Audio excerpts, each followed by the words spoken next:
पार्वती जी कहती हैं, हे देव, बहुत समय व्यतीत हो गया, अब आप मुझे कथा सुनाइए। भगवान शंकर कहते हैं, देवी कथा तो सुनाएंगे, लेकिन एक शर्त है। बोले क्या?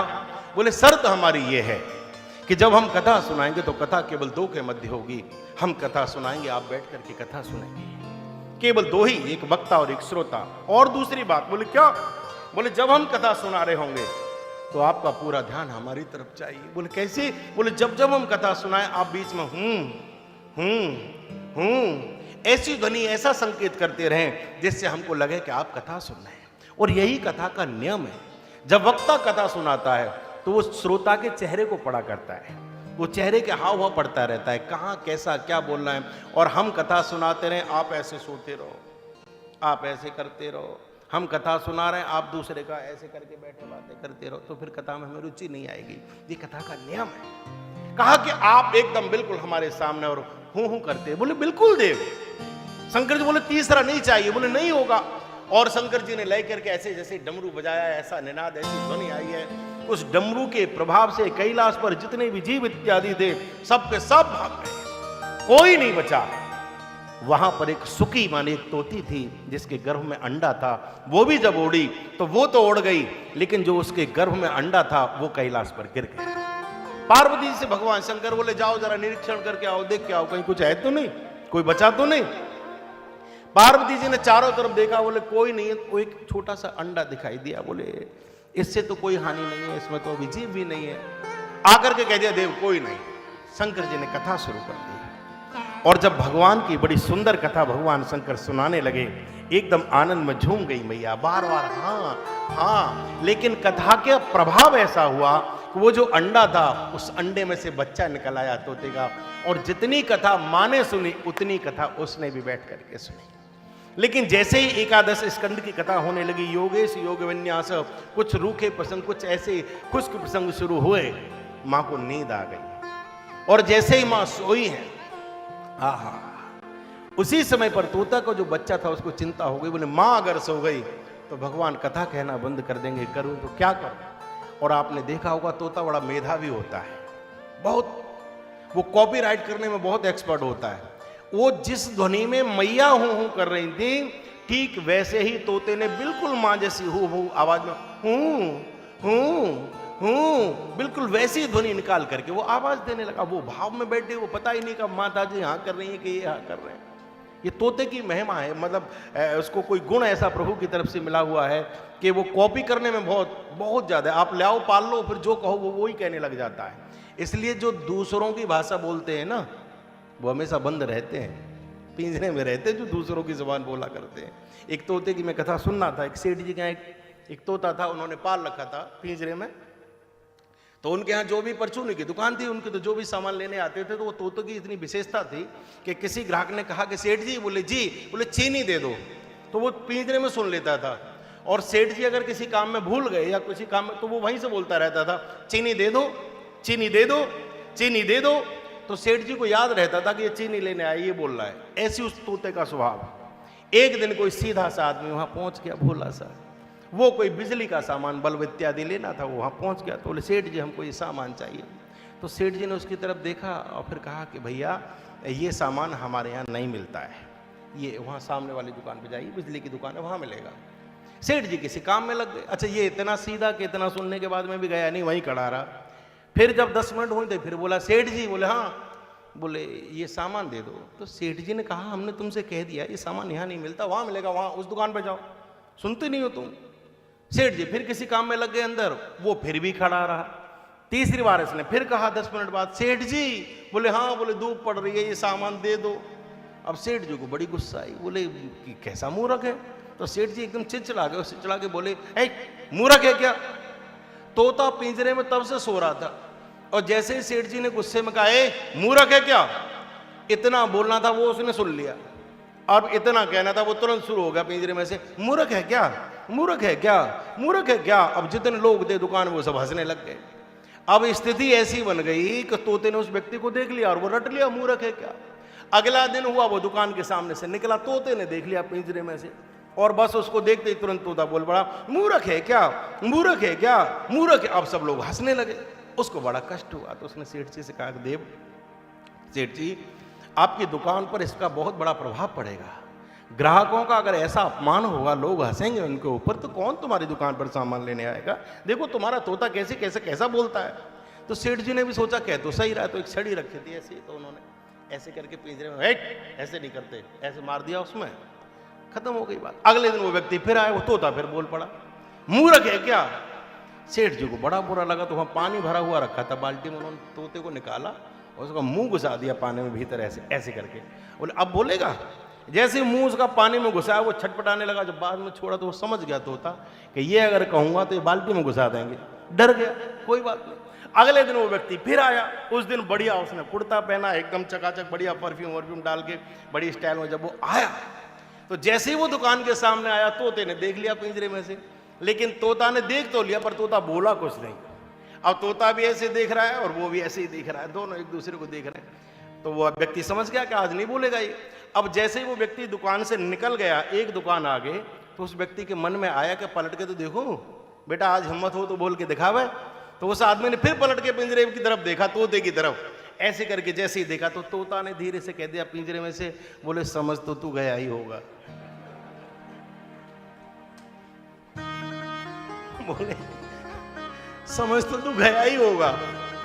और कुछ लोग बिना कहे समझ जाते हैं कि हमसे ही कही जा रही है। बोले तो वो समझ गया पूरी कहानी को, बोले मुझसे कह रहा है, ऐसे ऐसे बोला। तो तोता बहुत मेधावी होता है, बहुत ज्यादा मेधावी होता है। तो उसने बिल्कुल हूबहू वही ध्वनि निकालनी शुरू कर दी। और जब हूँ की ध्वनि होने लगी, पूरी कथा विश्राम हुई। भगवान शंकर धीरे से कहते हैं, और जब कथा विश्राम हुई तो प्रभु ने जैसे ही जयकार लगवाया और जैसे ही कहा वृंदावन बिहारी लाल की जय, मैया के नेत्र खुले और नेत्र खोल के बोली वो फिर आगे। शंकर जी बोले आगे? कथा तो पूरी हो गई। मां कहती हैं देव मुझे क्षमा करना, मुझे नींद आ गई तो मैं सो गई। बोले तुम सो गई? बोले हाँ। तो बोले तुमसे बात बाद में होगी, तुम तो सो गई, लेकिन ये आवाज देने वाला कौन था? जब तुम सो गई तो आपके स्थान पर आवाज कौन दे रहा था? ओ हो। और जैसे ही कहा कि आवाज कौन दे रहा था, भगवान शंकर खड़े हो गए। और जैसे ही भगवान शंकर खड़े हुए, चिंता हो गई। बोले कौन है जिसने आवाज दी? एकदम त्रिशूल लेकर के दौड़ करके आए हैं। और वो जो तोते का बच्चा था, आहा, वो बैठ करके बार बार नेत्र बंद करके बार बार किशोरी राधिका का स्मरण कर रहा था। आंखों में आंसुओं की धारा बह रही थी, कंठ अवरुद्ध था, वाणी एकदम मौन थी और एकदम भाव में डूबा हुआ बार बार प्रयास करता है। एक ही शब्द मुख पे आता है, राधे राधे राधे राधे राधे राधे। आह, कथा का ऐसा प्रभाव, रोम रोम से राधे राधे की ध्वनि आ रही, एकदम डूबा हुआ भाव में, और बार बार किशोरी राधिका का स्मरण कर रहा था। आइए हम भी राधे रानी का स्मरण 2 मिनट कर लें।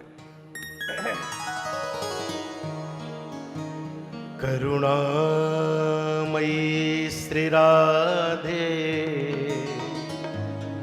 वृषभानु की दुलारी, हम हैं शरण तिहारी, हम हैं शरण तिहारी, सुध लीजिए हमारी।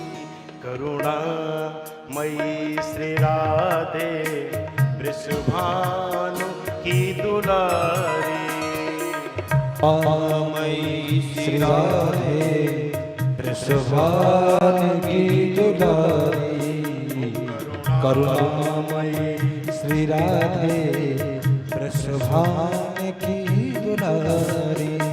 ओ हम हैं शरण तुम्हारी, हम हैं शरण तुम्हारी, सुध लीजिए हमारी। करुणामयी श्री राधे, वृषभानु की दुलारी, करुणामयी श्री राधे, वृषभानु की दुलारी।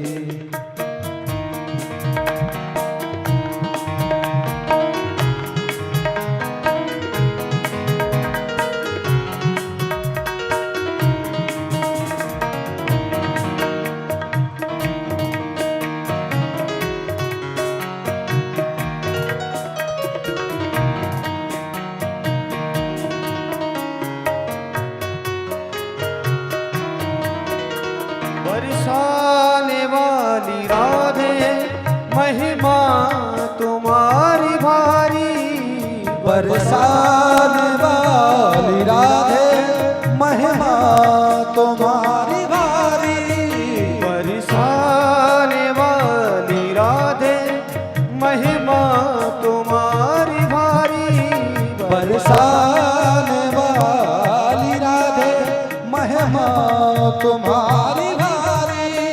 ब्रह्मा महेश नारद तेरे दर के हैं भिखारी, ब्रह्मा महेश नारद तेरे दर के हैं भिखारी।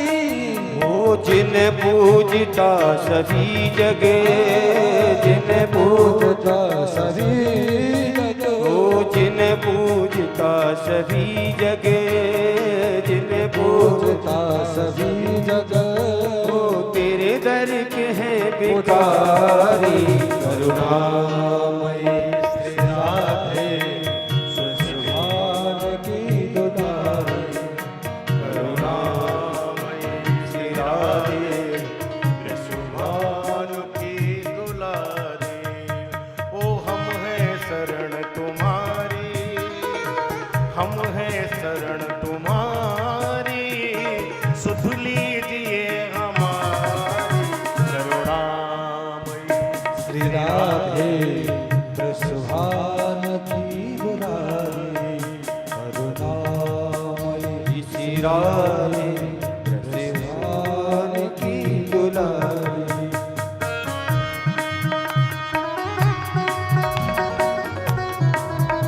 बरसाने वाली की जय हो।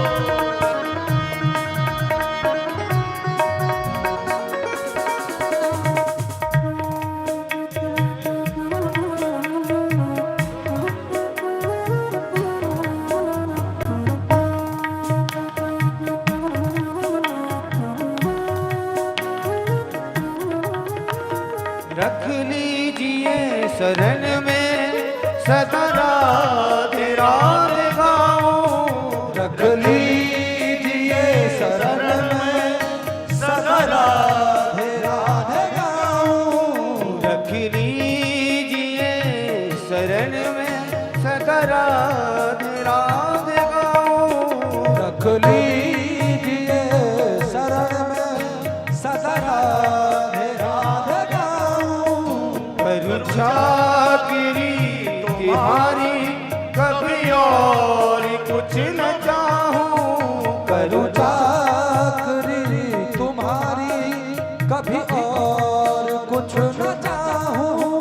ओ तेरे महलों की मैं निस दिल, तेरे महलों की मैं निस दिन तेरे में रहूं गुहारी। करुणामयी श्री राधे वृषभान की दुलारी, करुणामयी श्री राधे वृषभान की दुलारी।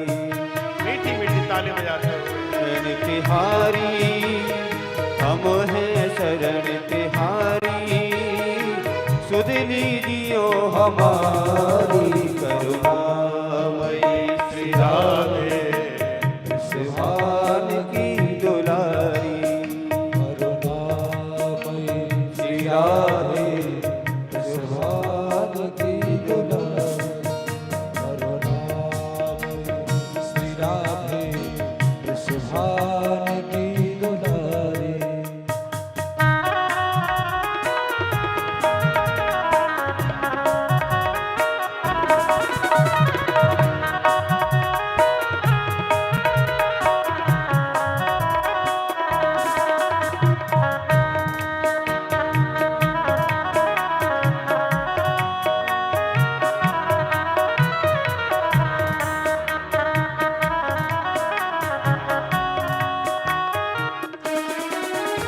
किशोरी लाडली जू हमें आपका सहारा, हे किशोरी लाडली जू हमें आपका सहारा।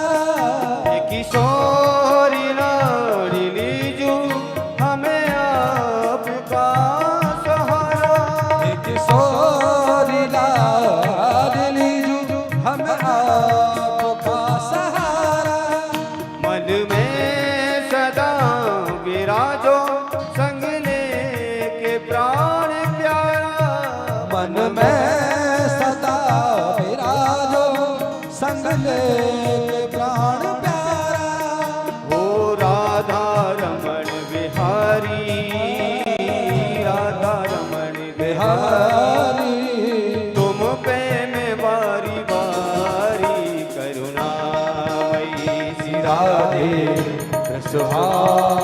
की दुलारी करुणा श्री राधे जसवाद की दुलारी करुणामयी श्री राधे जसवाद की दुलारी हम हैं शरण तिहारी, हम हैं शरण तिहारी, सुध लीजिए हमारी करुणामयी श्री राधे जवान की दुलारी करुणा श्री राधे जसवाद की दुलारी श्री राधे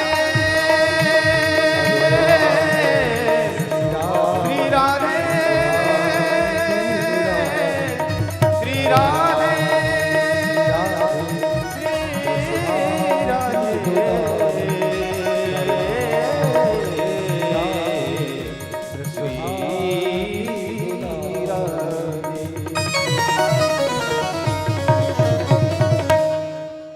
बोलिए बरसाने वाली की जय जय। क्या बात है,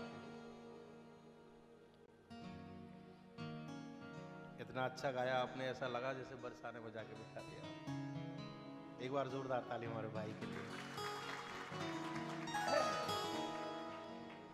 जैसे ही भगवान शंकर ने देखा, एकदम झूमता हुआ शंकर जी बोले, अरे देखो तो इस चोर को, एक तो चोरी और ऊपर से देखो कैसा बैठा भगत बना बैठा है, ला तुझे अभी ठीक करता हूं।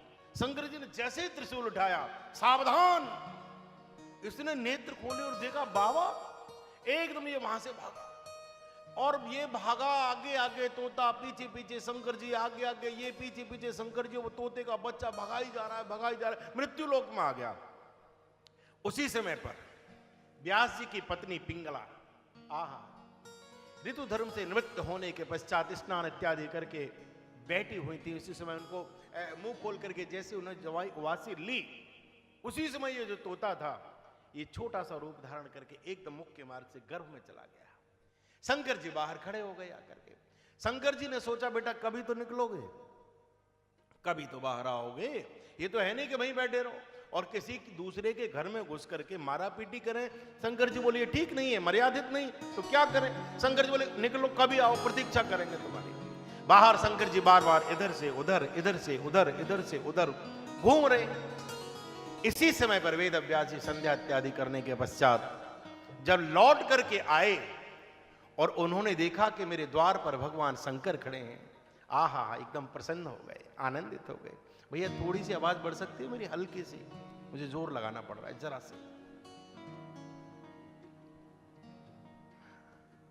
ठीक है। जैसे ही शंकर जी को देखा है वेद व्यास जी ने, आहा, प्रसन्न हो गए, आ गए, हाथ जोड़ करके खड़े हो गए, ये देव, मेरे तो कोई ऐसे पुण्य नहीं जो आप मेरे द्वार पर आए, आपके दर्शन हुए, न जाने गुरुओं का कौन सा आशीर्वाद फलित हो गया जो आज आपके दर्शन हो गए।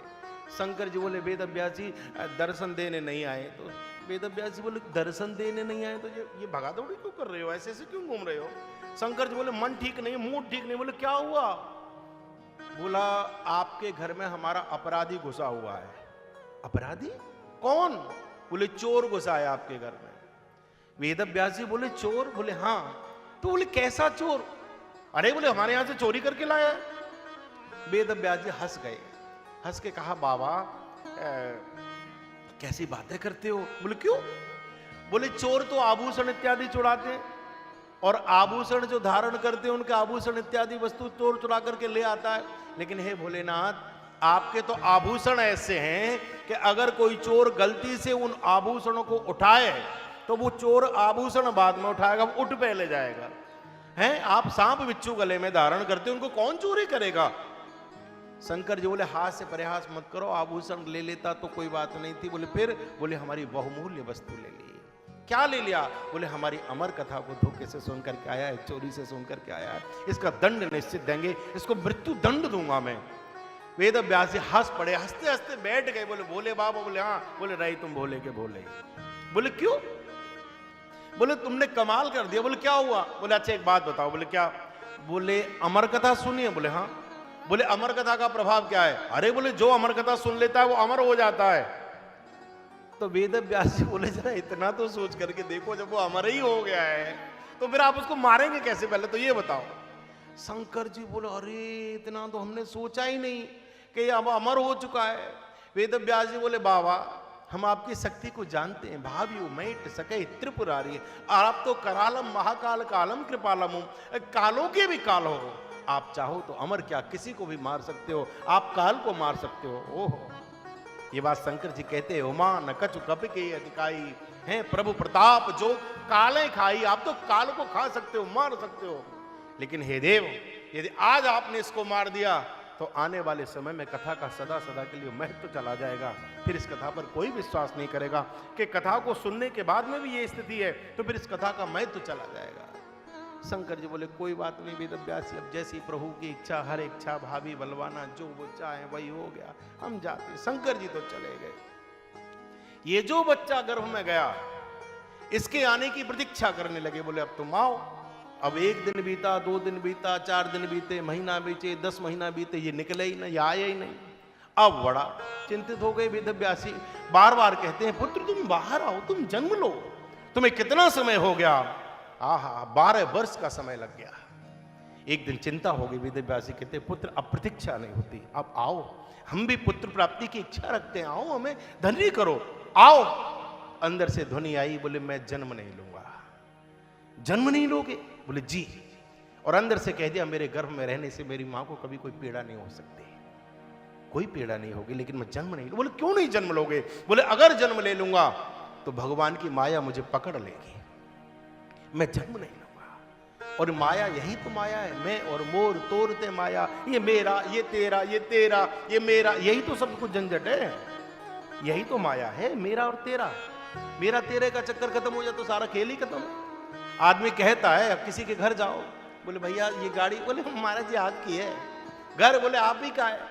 हम ऐसे बोलते हैं, सबसे बोलते हैं नहीं आप ही का है। आप मन जानता है कि इनका नहीं मेरा ही है। जो लोग कहते हैं अरे कुछ नहीं बचेगा, सब शरीर भी चला जाएगा एक दिन ऊपर, खाली हाथ आए थे खाली हाथ जाना है महाराज जी, हमारा तो कुछ है नहीं सब। वो ही आदमी 10 रुपए का नोट नहीं रखता है, वही आदमी अपने भाई को 4 इंची बंटवारे में जगह ज्यादा नहीं देता, वही आदमी बैठ करके जब सोने का, गोल्ड का, जवाहर का, इनका जब बंटवारा करता है एक लौंग ज्यादा नहीं देता किसी को। ये नियम है, मेरा तेरा, यही तो है। कह दिया नहीं नहीं मैं बाहर आऊंगा तो भगवान की माया पकड़ ले, मैं बाहर नहीं आऊंगा। कैसे आओगे? बोले भगवान अगर आकर के कहें कि मेरी माया तुमको नहीं पकड़ेगी, नहीं छुएगी, तो मैं जन्म लूंगा, तो मैं आऊंगा। आहा हा। और जब कहा कि भगवान आकर के वचन दें तो मैं बाहर नहीं आ सकता हूं। वेद व्यासी भगवान विष्णु की आराधना करते हैं। वाह वाह, मेरा तार प्रभु से जोड़े, बार बार प्रार्थना करते हैं।